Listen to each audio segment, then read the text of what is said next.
Acolhendo sua criança interior. Uma abordagem inovadora para curar as feridas da infância. Por Stephanie Stahl. A tradução é de Maurício Mendes e Vanessa Rabel. Editora Sextante. Canal Le Conde. Caros ouvintes, caso gostem do que aqui será lido, por favor, adquiram o livro. E caso gostem do meu trabalho, possam, devam e queiram auxiliá-lo, centavos serão muito bem-vindos, seja via Pix, PayPal, Apoia-se, Vaquinha. Os links estão no descritivo. Também há link para a lista de desejos da Amazon. Através desta lista, você pode comprar livros que chegarão até mim. Ou ainda é possível tornar-se membro aqui do canal. Tornando-se membro, você fará uma mensalidade e ela pode ser cancelada a qualquer momento. Os valores começam a R$ 1,99 ao mês, caso isso meu trabalho valha. Muito obrigada pela presença. Eu peço também para que, por favor, curtam, compartilhem, comentem, inscrevam-se no canal, caso já não tenham feito, pois tudo isso faz muita diferença em termos de engajamento. E mais uma vez, obrigada pela presença. Eu desejo a todos uma boa escuta. Capítulo 1. A criança em você precisa de um lar. Todo mundo precisa de um lugar onde se sinta protegido, seguro e querido. Todo mundo anseia por um lugar onde possa relaxar e ser quem realmente é. Idealmente, a casa em que crescemos foi um lugar assim. Se fomos aceitos e amados durante a infância e a juventude, então tivemos um verdadeiro lar. Nossa casa era um local acolhedor, o porto seguro com que todos sonham. Então interiorizamos esse sentimento de ser aceito e querido, que se converte em uma postura positiva diante da existência e nos acompanha ao longo da idade adulta. Sentimos-nos seguros no mundo e na vida que levamos e confiamos em nós mesmos e nos outros. Essa é a chamada confiança básica. É como um lar dentro de nós, nos fornecendo apoio e proteção. No entanto, não são poucas as pessoas que trazem da infância lembranças bem ruins e mesmo traumáticas. Há também aquelas que tiveram uma infância infeliz, mas quase não se lembram dessas experiências, pois as reprimiram. E há quem acredite que teve uma infância normal ou até mesmo feliz, mas, sob um olhar mais atento, isso se revela uma autoenganação. Mesmo que as experiências de insegurança e rejeição da infância tenham sido reprimidas, ou que o adulto as diminua para si mesmo, no dia a dia fica evidente que a confiança básica dessas pessoas foi comprometida.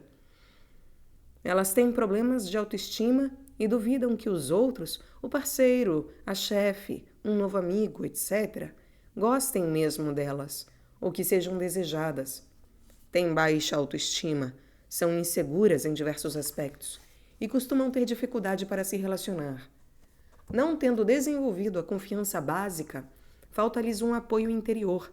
Assim, nutrem a esperança de que os outros transmitam a elas esses sentimentos de segurança, proteção e pertencimento.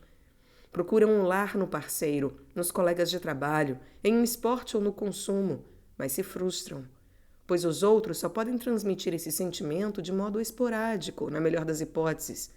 É um beco sem saída. Quem não tem um lar dentro de si, tampouco vai encontrá-lo no mundo exterior. Quando falamos dessas influências da infância, que junto com os fatores hereditários definem grande parte do nosso modo de ser e nossa autoestima, estamos falando de um componente de nossa personalidade, que na psicologia é chamado de criança interior. A criança interior representa todo esse conjunto de impressões, tanto as boas quanto as ruins, que nos foram transmitidas na infância por nossos pais e por outras pessoas centrais em nossa vida.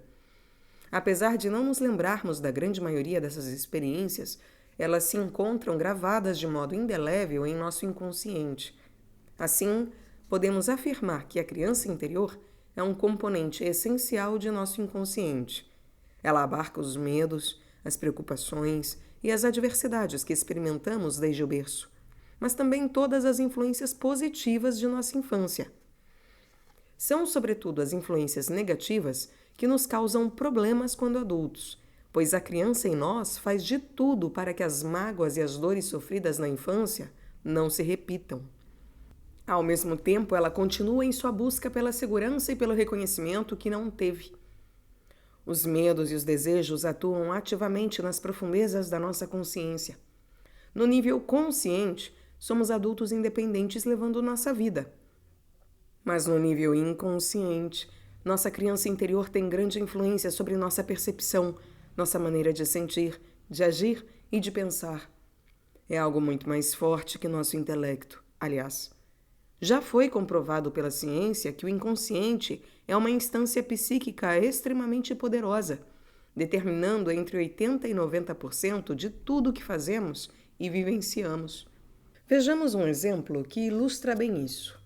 Miguel tem frequentes acessos de raiva quando a esposa, Selma, esquece algo que é importante para ele. Um dia desses, quando Selma foi ao mercado e não comprou o refrigerante preferido de Miguel, ele simplesmente perdeu a cabeça. Ela ficou perplexa. Afinal de contas, era só um refrigerante. Mas para Miguel era o fim do mundo. O que aconteceu? Miguel não entende que sua criança interior se sente desrespeitada e desconsiderada quando Selma esquece algo importante para ele, como o seu refrigerante preferido. Ele não sabe que o motivo dessa raiva imensa não é Selma, nem o refrigerante em si, mas uma ferida profunda do passado. Sua mãe não levava a sério seus desejos quando ele era criança. Ao esquecer o refrigerante preferido de Miguel, Selma, sem querer, cutucou essa ferida antiga. E, como ele não percebe a ligação entre a sua reação ao esquecimento de Selma e as experiências vividas na infância com a mãe, acaba não podendo atuar sobre os próprios sentimentos e comportamento. Há outros conflitos desse tipo na relação dos dois. Eles brigam com frequência por motivos banais, pois não sabem o que realmente se passa dentro de si mesmos. Assim como Miguel, Selma também é guiada por sua criança interior, que é sensível a críticas, pois teve pais muito críticos. Ou seja, os acessos de raiva de Miguel desencadeiam em Selma sentimentos antigos da infância, fazendo com que ela se sinta pequena e insignificante, e por isso reaja de forma irritadiça. Às vezes eles chegam a considerar a separação, já que se magoam profundamente de tanto brigar por besteira. Se cada um entendesse os desejos e as dores da sua criança interior, seria mais fácil expressá-los em vez de discutir por causa de refrigerante. Com certeza se entenderiam melhor, ficando mais próximos, em vez de se atacarem mutuamente. Não é só em relacionamentos amorosos que surgem conflitos por ignorarmos a existência de nossa criança interior. Uma vez que a conhecemos, fica evidente que em muitas discussões não são adultos tentando solucionar juntos um conflito, mas crianças interiores se estapeando. Um exemplo é quando um funcionário reage à crítica do chefe se demitindo. Ou mesmo quando o presidente de um país responde a uma violação de fronteira com um ataque militar. Não conhecer a criança interior traz grande infelicidade, levando a conflitos interpessoais que não raros saem do controle. Isso não quer dizer, no entanto, que as pessoas que adquiram confiança básica graças a uma infância feliz vivam sem preocupações e sem problemas. A criança interior dessas pessoas também sofreu golpes. Afinal, não existem pais perfeitos e tampouco uma infância perfeita. Elas herdaram dos pais não apenas influências positivas, mas também traços difíceis que podem lhes causar problemas mais tarde. Geralmente não são problemas gritantes, como os acessos de raiva de Miguel. Elas podem ter dificuldade em confiar em alguém fora do círculo familiar, por exemplo. Ou evitar ao máximo tomar decisões importantes. Ou ainda, quem sabe, preferem permanecer em sua zona de conforto a se arriscar. Mesmo assim, as influências negativas da infância nos limitam, impedindo nossa evolução e prejudicando nossos relacionamentos. De qualquer modo, algo que vale para quase todos nós é: Somente quando conhecemos nossa criança interior e a acolhemos, é que nos abrimos para descobrir os profundos anseios e cicatrizes que trazemos dentro de nós. Só então podemos vir a aceitar esse lado ferido de nossa alma e começar a curar parte dele. Assim, fortalecemos nossa autoestima e a criança em nós finalmente tem a chance de encontrar um lar. Esse é um pré-requisito para construirmos relações mais tranquilas, amigáveis e felizes, e para conseguirmos encerrar relações que não nos fazem bem ou até nos adoecem.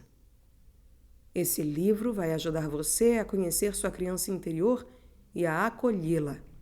Vai ajudar você a abandonar esses antigos padrões que dão em becos sem saída e trazem sofrimento. Vai lhe mostrar como substituí-los por novos comportamentos e perspectivas que contribuam para uma vida melhor e relacionamentos mais felizes. Capítulo 2. Os modelos da personalidade humana. Na superfície da consciência, nossos problemas parecem complicados e sem solução, e da mesma forma temos dificuldade para entender as ações e os sentimentos de outras pessoas. Isso porque nos falta a perspectiva correta para enxergar a nós mesmos e aos outros. Na verdade, a estrutura da psique humana, nossa personalidade, não é tão complicada assim. De forma simplificada, nossa personalidade tem várias partes. Temos partes infantis e partes adultas, bem como níveis conscientes e inconscientes. Ao conhecermos a estrutura da nossa personalidade, somos capazes de trabalhá-la e resolver muitos problemas que antes pareciam insolúveis. Vou explicar neste livro como isso funciona. Como foi dito, a criança interior é uma metáfora para as partes inconscientes da nossa personalidade que foram cunhadas na infância. Nosso emocional está atrelado à nossa criança interior. Isso inclui o medo, a dor, a tristeza e a raiva que sentimos, mas também a alegria, a felicidade e o amor. Ou seja, a criança interior tem traços positivos e felizes, mas também traços negativos e tristes. Neste livro, vamos conhecê-los melhor para poder trabalhá-los. Existe também o ego adulto, ou o adulto interior. Essa instância psíquica abrange a parte sensata e racional da nossa mente, isto é, nossos pensamentos. Quando funcionamos no modo adulto, assumimos responsabilidades, planejamos, agimos com antecedência, percebemos e compreendemos conexões, avaliamos riscos e também controlamos o ego criança, isto é, a nossa criança interior. O ego adulto age de forma consciente e proposital. Sigmund Freud, que pode ser ouvido aqui no canal, foi o primeiro a dividir a personalidade humana em instâncias diferentes. O que na psicologia moderna é chamado de criança interior ou ego-criança, ele chamou de id.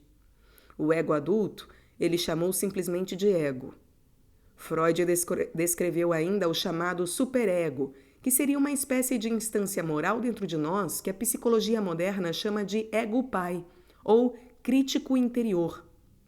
Quando agimos no modo pai, nos dirigimos a nós mesmos no seguinte tom: deixar de ser burro. Você não passa de um inútil. Não fez nada direito. Nunca vai conseguir fazer isso. Algumas abordagens terapêuticas mais recentes, tais como a terapia do esquema, dividem essas três instâncias principais, ego-criança, ego-adulto e ego-pai, em outras menores. Temos, por exemplo, a criança interior ferida, a alegre e a zangada, e temos pais interiores castigadores ou benevolentes. O renomado psicólogo alemão Schulz von Thun, não tenho a menor ideia se é assim que se pronuncia. Então, este renomado psicólogo alemão, Schulz, identificou toda uma série de subpersonalidades, chegando a cunhar o termo equipe interior. Neste livro, quero manter as coisas o mais simples e pragmáticas possível. Quando tentamos lidar ao mesmo tempo com várias instâncias psíquicas, a que me refiro como modos, logo vemos que o trabalho se torna árduo e pesado. É por isso que vou me concentrar na criança interior alegre, na criança interior ferida e no adulto interior. Como a minha experiência me mostrou, essas três instâncias bastam para solucionar os nossos problemas. Mas vou substituir os termos criança interior alegre e criança interior ferida por criança sol a alegre, e criança sombra, interior ferida, pois soam muito melhor. Mas não fui eu quem os inventou, e sim a psicóloga Julia Tomuschat, autora do inspirador livro A Essência da Criança Sol.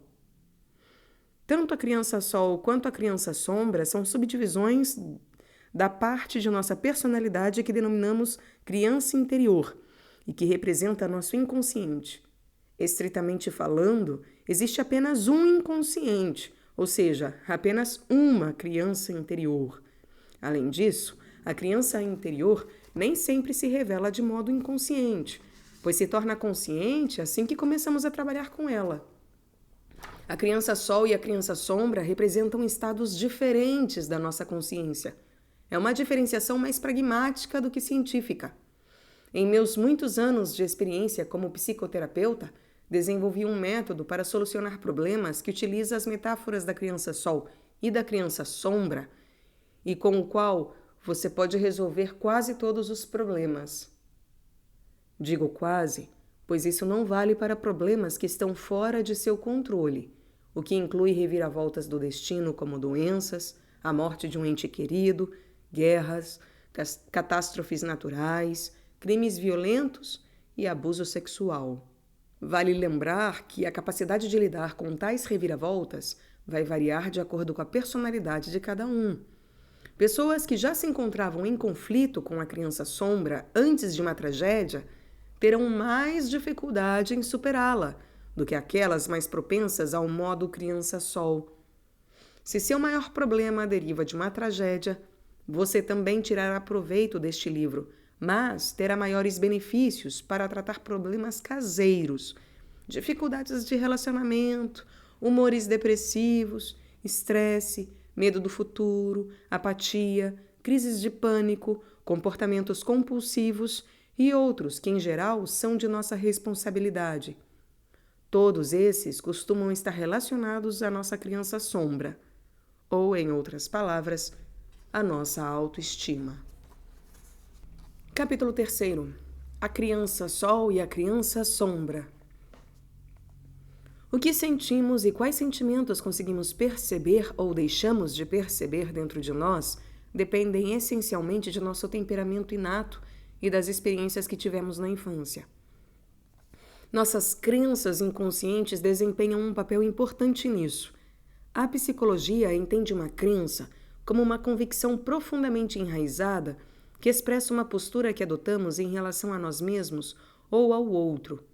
Muitas crenças são forjadas já nos primeiros anos de vida, na interação com as pessoas que nos são mais próximas. Uma crença interior pode ser algo como estou bem ou não estou bem. No decorrer da infância e por toda a vida, interiorizamos tanto crenças positivas quanto negativas. As positivas, como estou bem, se originam de situações nas quais nos sentimos amados e queridos pelas pessoas mais próximas. Elas nos fortalecem. Já as crenças negativas, como não estou bem, se originam de situações nas quais nos sentimos deslocados e rejeitados. Elas nos enfraquecem. A criança sombra abarca nossas crenças negativas e os sentimentos opressivos que delas resultam, como tristeza, medo, desamparo e raiva. E desses sentimentos se originam as chamadas estratégias de autoproteção, que desenvolvemos para conseguir lidar com esses sentimentos, ou melhor ainda, para evitar senti-los. Algumas dessas estratégias mais comuns são o perfeccionismo, a obsessão por harmonia, a obsessão por controle, a dominação e ainda a agressividade. Mais adiante falarei mais um pouco sobre crenças, sentimentos e estratégias de autoproteção.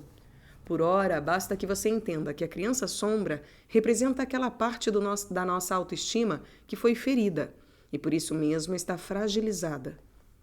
A criança sol, por outro lado, abarca todas as influências positivas e todos os sentimentos bons, representando tudo o que é inerente às crianças felizes: espontaneidade, sede de aventura, curiosidade, entrega, vitalidade, entusiasmo e alegria de viver. A criança sol é uma metáfora para a parte intacta da autoestima. Mesmo as pessoas que carregam um grande peso desde a infância apresentam partes saudáveis em sua personalidade. Elas também passam por situações em que não reagem de forma excessiva e em que se mostram alegres, interessadas e brincalhonas, isto é, momentos nos quais a criança Sol sobressai. Mesmo assim, ela aparece pouco nas pessoas que tiveram uma infância difícil. É por isso que neste livro vamos alimentar a criança Sol e consolar a criança Sombra dentro de nós, reconfortando-a e assim levando-a a abrir mais espaço para a criança Sol. Você já deve ter compreendido que a criança Sombra é a parte da nossa psique que nos traz problemas, sobretudo quando não temos consciência de sua existência e, por consequência, não refletimos sobre ela. Voltemos ao exemplo de Miguel e Selma. Quando observa o próprio comportamento a partir do ego adulto, Miguel percebe que costuma reagir com exagero. Por isso, muitas vezes ele tenta suavizar a raiva. Às vezes até consegue, mas é algo raro. A razão para essa pequena taxa de sucesso é que seu adulto interior, isto é, sua mente consciente e pensante, não sabe das mágoas de sua criança interior. E é por isso que, como adulto, ele não tem influência sobre a criança Sombra. Ou seja, sua mente consciente, pensante e sensata não consegue controlar suas emoções e seu comportamento, todos determinados pela criança Sombra. Para conseguir controlar seus acessos de raiva, Miguel vai precisar se conscientizar da conexão entre as mágoas causadas pela mãe na infância e o relacionamento dele com Selma. Ela precisará refletir sobre a ferida permanente que a criança Sombra carrega dentro de si e que sempre dói quando ela acha que seus desejos não são respeitados. Então, seu adulto interior poderá acalmar sua criança Sombra, mais ou menos assim. Cá entre nós, não é porque a Selma esqueceu seu refrigerante que ela não ama você e não leva os seus desejos a sério. A Selma não é a sua mãe. E ela não é perfeita, assim como você. Às vezes ela vai esquecer alguma coisa, talvez até o seu refrigerante preferido, mas isso não tem nada de mais. Se a parte adulta de Miguel estivesse separada da criança Sombra de forma consciente, ele não teria interpretado o esquecimento de Selma como falta de respeito ou de amor, mas como uma simples falha humana. Com essa pequena correção na maneira de encarar as coisas, ele nem teria se aborrecido. Sendo assim, se quiser controlar seus acessos de raiva, Miguel precisa direcionar a atenção para sua criança Sombra e as feridas que ela carrega. Além disso, ele precisa aprender a entrar conscientemente no modo adulto, sereno e benevolente, para poder reagir de forma adequada e amorosa aos impulsos da criança Sombra, em vez de agredir Selma com acessos de fúria. Capítulo 4. Como nossa criança interior se desenvolve. As partes da personalidade que correspondem à criança Sol e à criança Sombra são, em sua essência, se não inteiramente, formadas até a idade de 6 anos. No desenvolvimento humano, os primeiros anos de vida são tão importantes porque é nesse período que se forma a estrutura cerebral, com todas as redes neurais e sinapses. Por isso, o que vivenciamos nesse estágio com as pessoas que nos são mais próximas fica gravado em nossa mente. A maneira como nossos pais nos tratam se torna um modelo para todos os nossos relacionamentos futuros. Com nossos pais, aprendemos a enxergar a nós mesmos e nossas relações interpessoais. Nossa autoestima se desenvolve nos primeiros anos, e com ela também a confiança no outro, ou em casos menos felizes, a desconfiança que levamos para nossas relações. Contudo, devemos tomar o cuidado de não enxergar tudo preto e branco, pois nenhuma relação entre pais e filhos é totalmente boa ou totalmente ruim. Mesmo que nossa infância tenha sido boa, existe uma parte dentro de cada um de nós que carrega mágoas. A situação da criança como tal explica isso por si só. Viemos para este mundo pequenos, nus e completamente indefesos. Para o recém-nascido, encontrar uma pessoa que se encarregue dele vai decidir sobre a vida e a morte. Ou seja, após o nascimento e ainda por muito tempo, somos inteiramente indefesos e dependentes. É por isso que cada um de nós existe também, que em cada um de nós existe também uma criança sombra que se sente pequena e insignificante e que, depois de tudo, pressupõe que não está bem. Além disso, por mais amorosos que sejam, os pais não são capazes de realizar todos os desejos da criança, pois também é preciso impor limites. O segundo ano de vida, principalmente, que é quando se aprende a andar, é repleto de proibições e limites impostos pelos pais ou cuidadores. O tempo todo a criança é chamada a atenção para que não quebre o brinquedo, não brinque com a comida, não derrube o vaso de vidro, para que use o troninho, para ter cuidado, etc. Ou seja, a criança sente com frequência que está fazendo algo de errado, que algo, de certa forma, não está bem. No entanto, além desses sentimentos de inferioridade, a maioria das pessoas também apresenta estados interiores nos quais se percebem valorizadas e se sentem bem. Afinal, não vivemos somente coisas ruins na infância. Também temos experiências boas, a atenção que nos é dada, o sentimento de segurança, diversão, alegria e lazer. Por isso, também temos essa parte em nós que chamamos de criança-sol. Para a criança real, a situação fica bem difícil quando os pais, sobrecarregados com o cuidado e a criação, começam a gritar com ela e até a bater, ou quando se tornam negligentes. Crianças pequenas não sabem julgar as ações dos pais como boas ou ruins. Para elas, os pais são grandes e infalíveis. Quando sofre agressões, sejam verbais ou físicas, a criança não pensa: o papai não sabe controlar a raiva e precisa urgentemente fazer terapia. Ela atribui a agressão a ser má. Antes de aprender a falar, ela não consegue sequer pensar que é uma criança errada e má, mas sente que está sendo punida e que, portanto, ela agiu errado. Então ela atribui a agressão a ela ser má, e não que seja um problema com o pai ou a mãe ou os outros.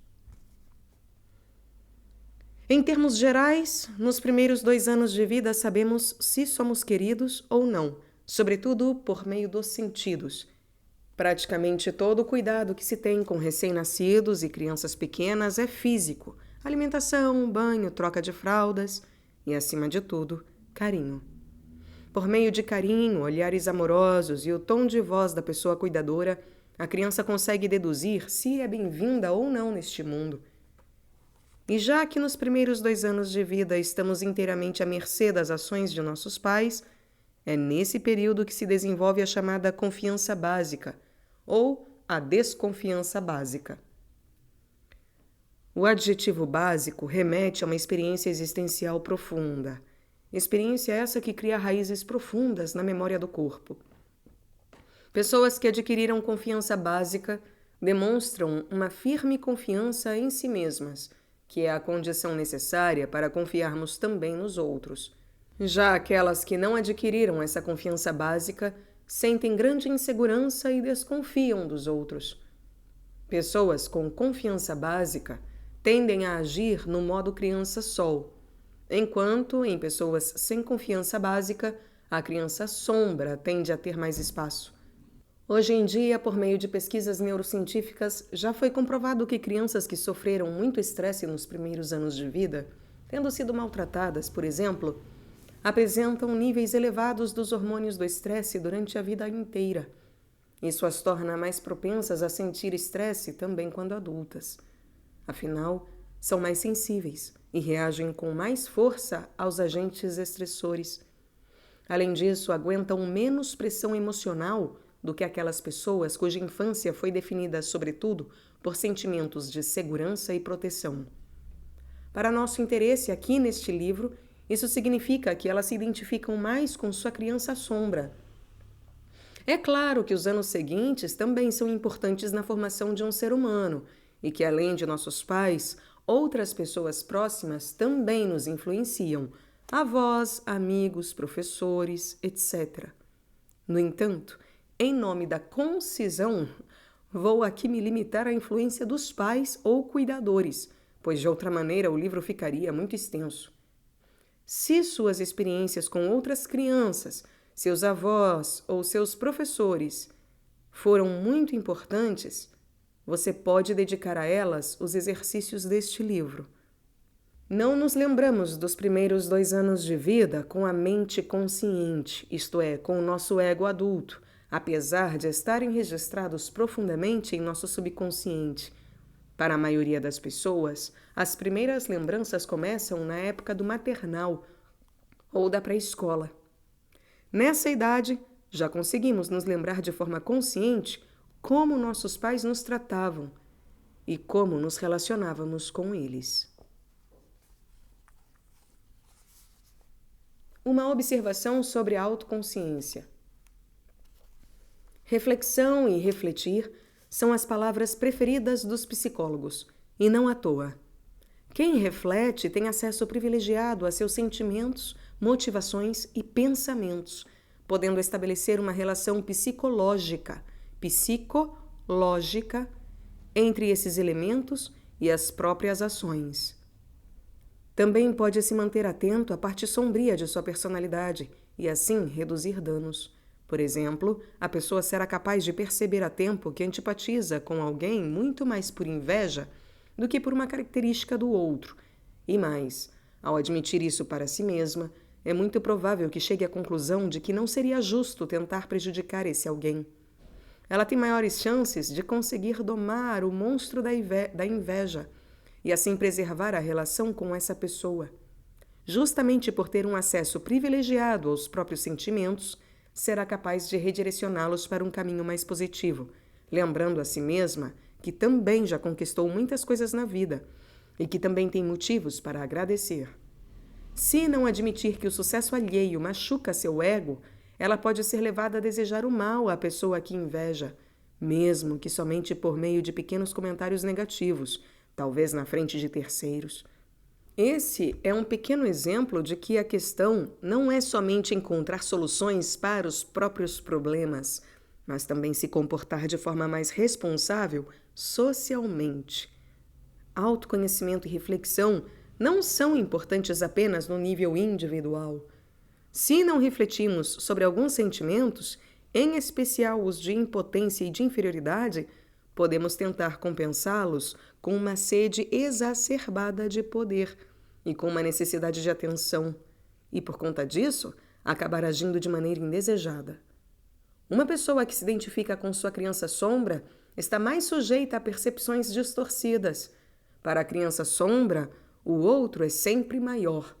Por isso, ela atribui más intenções a esse outro, como vimos no caso de Miguel e Selma. Como não reconhece a conexão entre as mágoas da infância e a raiva que sente, Miguel se enxerga como uma vítima da desconsideração e da falta de respeito de Selma, transformando-a em agressora aos seus olhos, e assim o conflito segue seu curso. Nesse caso, é uma mera briga de casal, mas há também casos muito graves, como estadistas que podem levar um povo inteiro à perdição, por causa da infinita sede de poder decorrente da falta de autorreflexão. Por isso, um dos meus objetivos é transmitir a meus leitores a ideia de que autoconhecimento é o caminho ideal, não apenas para se libertar dos problemas, mas também para se tornar uma pessoa melhor. Capítulo 5. As necessidades que os pais devem atender. Já entendemos que nossa criança sombra e a nossa criança sol são moldadas pelas experiências que tivemos na infância com as pessoas que nos eram mais próximas. A consequência lógica disso é que a criação tem um papel essencial em determinar se vamos agir mais no modo criança sol, que tem uma boa autoestima e confia em si mesma e nos outros, ou se vamos agir mais no modo criança sombra, que se sente insegura e encara os outros com desconfiança. Existem inúmeros livros sobre educação infantil que ensinam como guiar as crianças ao longo de todas as fases iniciais da vida. Esses guias costumam girar em torno dos típicos conflitos entre pais e filhos e como resolvê-los, ou como redirecionar comportamentos inadequados. Do ponto de vista da psicologia, no entanto, educar envolve questões muito mais fundamentais. Uma criança tem diversas necessidades emocionais básicas. Quando conseguem suprir essas necessidades da criança, os pais a estão ajudando a se tornar um adulto com confiança básica e com confiança em si mesmo e nos outros. O renomado pesquisador Klaus Grave analisou essas necessidades e seu significado para o ser humano, e citarei suas descobertas ao longo deste livro. A meu ver, entender as necessidades emocionais básicas é um excelente ponto de partida para entendermos melhor nossa criança sombra e a nós mesmos. Pois assim temos à mão um método que permite matar 2 coelhos com uma cajadada só. Nos ajuda a entender as influências que trazemos da infância e também a entender nossos problemas atuais, justamente porque as raízes desses problemas se encontram na infância. As necessidades emocionais básicas, assim como as necessidades fisiológicas, não mudam ao longo da vida. Todo bem-estar ou mal-estar que sentimos é um indício de que uma ou mais das nossas necessidades emocionais ou físicas básicas estão sendo afetadas. Se sentimos que nossas necessidades básicas foram satisfeitas, então nos sentimos bem. Ou então, se sentimos mal-estar, percebemos que algo nos falta. As 4 necessidades emocionais básicas são necessidade de conexão, necessidade de autonomia e controle, necessidade de ter prazer ou evitar desprazer e necessidade de autoestima e reconhecimento. Até onde sei, não existe nenhum transtorno psicológico que não possa ser explicado por uma violação de uma ou mais dessas necessidades básicas. Quando Miguel fica com raiva porque a esposa esqueceu o refrigerante dele, é porque suas necessidades de autoestima e de reconhecimento foram frustradas. Assim como sua necessidade de obter prazer e evitar desprazer. Sempre que sentimos estresse, angústia, raiva ou medo, o que está em jogo são nossas necessidades básicas. E às vezes não é só uma necessidade que não foi atendida, mas várias, até mesmo todas. Se, por exemplo, estamos sofrendo por amor, foi nossa necessidade de conexão que foi frustrada, bem como nossas necessidades de controle, porque não temos mais influência sobre a pessoa amada, e de prazer. E para completar, a rejeição abalou a nossa autoestima. Assim, com tantas necessidades não atendidas, o sofrimento pode levar a melhor sobre nós e nos puxar para baixo. Quando adotamos essa perspectiva, as causas dos nossos problemas se tornam muito mais claras e manejáveis. Algo que parecia complexo é reduzido à sua essência, o que muitas vezes leva à solução. Se Miguel entendesse que o esquecimento da esposa afetou suas necessidades de autoestima e reconhecimento, já avançaria um passo. Essa compreensão lançaria alguma luz sobre o gatilho, que é a bebida esquecida, que aciona a reação, raiva. Ele poderia ver que a causa da sua raiva é a insatisfação da sua necessidade de reconhecimento. Só essa constatação já poderia ajudá-lo a se distanciar de antigos padrões psicológicos e fazê-lo se questionar se Selma realmente feriu sua autoestima. A resposta provavelmente seria não. Em vista disso, numa próxima vez, ele poderia reagir de forma mais relaxada, além de se questionar a respeito das causas da sua sensibilidade. Essa pergunta, por sua vez, poderia levá-lo a descobrir que esse sentimento de ser invisível e não ter suas necessidades atendidas lhe é familiar desde a infância. Provavelmente ele se lembraria de alguns incidentes com a mãe. E, por fim, talvez conseguisse ver que o problema não é Selma, mas sua relação com a mãe. Assim, ele estaria um passo mais próximo de si mesmo e da solução do seu problema de agressividade.